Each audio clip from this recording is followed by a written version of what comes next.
पर्यटक के रूप में जो भी गोवा जाते हैं वे शांत समुद्र तटों और खूबसूरत तटीय राज्य के नाइट लाइफ का आनंद लेते हैं, और कुछ लोग जो इतिहास में रुचि रखते हैं वे पुर्तगाल युग के चर्च देखने जाते हैं। पोंडा के प्रयोल में श्री मंगेशी शिव मंदिर है, जहां अक्सर लोग दर्शन भी लेने जाते हैं।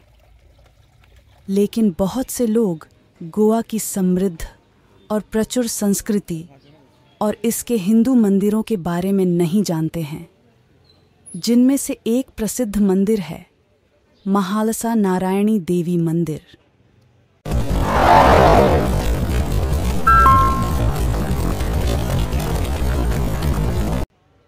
महालसा नारायणी देवी मंदिर, जो गोवा के सबसे पुराने गांवों में से एक मार्डहोल में स्थित है।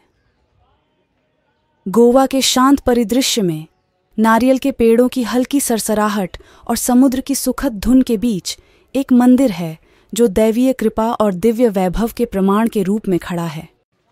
ये पवित्र निवास कोई और नहीं बल्कि श्री महालसा नारायणी देवी का मंदिर है। महालसा का अर्थ है देवी लक्ष्मी, जो विलास से जीवन का आनंद लेती है। महालसा देवी का प्रमुख मंदिर महालसा नारायणी के रूप में गोवा के मार्डहोल में है, जो इस क्षेत्र की विभिन्न समुदायों द्वारा कुलदेवी के रूप में पूजी जाती हैं। आइए हम पौराणिक कथाओं, लोक कथाओं और भक्ति की गहराई से उतरें, जो श्री महालसा नारायणी देवी के दिव्य व्यक्तित्व को समाहित करती है। मार्डहोल में ये मंदिर करीब 4.5 सदी पुराना है। श्री महालसा नारायणी की कथा की उत्पत्ति का पता समुद्र मंथन की महाकाव्य कहानी से लगाया जा सकता है। अमर होने के अमृत के लिए देवताओं और असुरों के बीच हुए लौकिक युद्ध के बीच भगवान विष्णु ने मोहक मोहिनी का अवतार लिया। भगवान विष्णु असुरों को अमृत पाने से विचलित करना चाहते थे। मोहिनी के मनमोहक आकर्षण के कारण असुरों का ध्यान भटक गया और असुरों का पतन हो गया, जिससे यह सुनिश्चित हो गया कि अमर होने के लिए अमृत सिर्फ देवताओं को ही मिलेगा। असुरों को ये नहीं पता था कि मोहिनी स्वयं भगवान विष्णु हैं, लेकिन उनके सुंदर रूप से प्रभावित होकर असुरों ने अमृत वितरित करने की प्रार्थना की। मोहिनी ने एक शर्त पर ऐसा करने के लिए सहमति व्यक्त की कि वे उसके कार्यों पर सवाल नहीं उठाएंगे। असुर पूरी तरह मोहिनी के आकर्षण में वशीभूत थे और शर्त मान गए। मोहिनी ने आदेश दिया, जाओ स्नान करो और एक पंक्ति में इकट्ठा हो जाओ। देवता दूसरी पंक्ति में इकट्ठा होंगे। जब वे सभी 2 अलग अलग पंक्तियों में इकट्ठे हुए तो मोहिनी ने सबसे पहले देवताओं को अमृत परोसना शुरू किया, लेकिन असुरों के पंक्ति में से एक असुर देवताओं के पंक्ति में प्रवेश करने और अमृत पीने में कामयाब रहा। जैसे ही मोहिनी को पता चला कि एक असुर ने अमृत का अंश पी लिया है, मोहिनी ने भगवान विष्णु का रूप लिया, अपना सुदर्शन चक्र भेजा और उस असुर का सिर धड़ से अलग कर दिया। लेकिन क्योंकि वो असुर अमृत पी चुका था, वो अमर हो गया। इसीलिए उस अमर असुर के सिर वाले भाग को राहु कहा जाता है तथा असुर के निचले शरीर वाले भाग को केतु कहा जाता है। ये दृश्य एक तस्वीर में श्री महालसा नारायणी देवी के हाथों में असुर का सिर पकड़े हुए दिखाई देता है। भगवान विष्णु के इस मोहिनी रूप को महालसा नारायणी देवी के रूप में पूजा की जाती है। शक 1779 प्रभाव संवत्सर में मंदिर की मरम्मत की गई और तांबे की छत लगाई गई। मंदिर में लगे एक ताम्रपत्र शिलालेख में इस घटना का वर्णन है। इसे छोड़कर बाकी सभी मूल निर्माण अछूते हैं और प्राचीन उत्कृष्ट कारीगरी के द्योतक हैं। महालसा, जो मोहिनी का रूप है, भगवान विष्णु के जादुई अवतार का मनोरम प्रतीक है। मोहिनी से महलसा तक की संक्रमणकालीन कहानी में विभिन्न आख्यान हैं। प्रत्येक पुराण या पवित्र ग्रंथ की दैवीय मिलन और लौकिक नियति के साथ अपनी अपनी कहानियां हैं। एक लोकप्रिय किंवदंती बताती है कि कैसे मोहिनी ने मार्तंड भैरव, जिन्हें महाराष्ट्र में खंडोबा भी कहा जाता है, से शादी करने की प्रतिज्ञा की।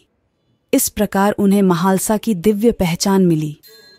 एक अन्य कहानी महालसा को पार्वती से जोड़ती है, जो भगवान शिव को मोहिनी के रूप में मंत्रमुग्ध करती थी।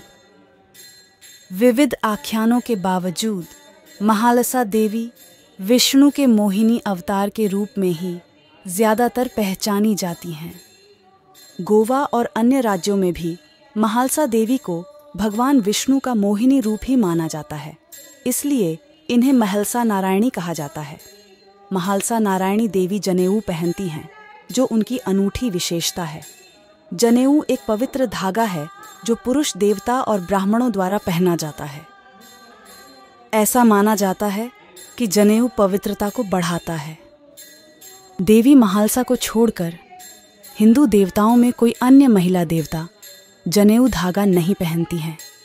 महालसा नारायणी देवी मूल रूप से कलयुग के दौरान नेपाल में स्थित थीं।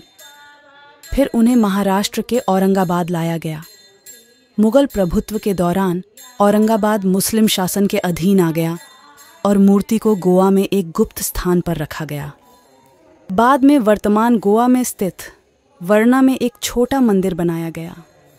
कुछ 100 साल बाद जब पुर्तगालियों ने गोवा पर विजय प्राप्त की, वे हिंदू मंदिरों को निशाना बना रहे थे और स्थानीय लोगों का जबरन धर्म परिवर्तन भी करा रहे थे। परिणाम स्वरूप महालसा नारायणी देवी को मारडहोल में स्थानांतरित कर दिया गया। आज मुख्य मंदिर मारडहोल में स्थित है और मुख्य देवी के साथ श्री संतेरी देवी और लक्ष्मी नारायण की पूजा की जाती है, क्योंकि मूल मंदिर और आसपास की भूमि श्री संतेरी देवी और श्री लक्ष्मी नारायण की थी। पूजा अनुष्ठान हमेशा इन दो देवी देवताओं से शुरू होते हैं, उसके बाद श्री महालसा नारायणी देवी की पूजा होती है।